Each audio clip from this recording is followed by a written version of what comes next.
What's going on, guys? Welcome back to a new video. In this video today I'm going to show you exactly how you can watch any YouTube short in full screen just like a normal video. It's super easy to do. The first step would be, of course, to click full screen right here at the top, but at the top right, you click the full screen button, and then you can watch the YouTube short as a full screen video. Or there's a much better solution to do that.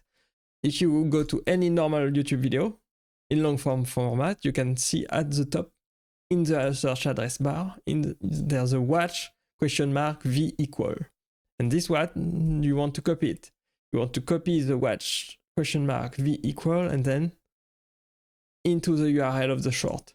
You remove the slash, you remove the shorts, you paste the watch equal V and equal, and then you hit enter.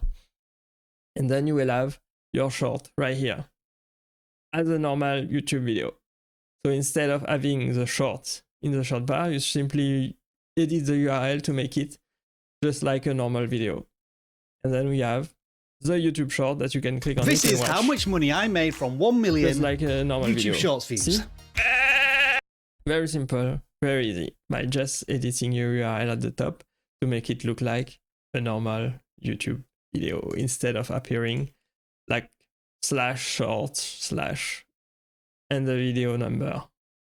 I hope this was helpful to you guys. I hope you learned something new. Let me know if it works for you or not in the comment section. Click right here to see the next video for more YouTube tips, and I will see you there. Bye bye.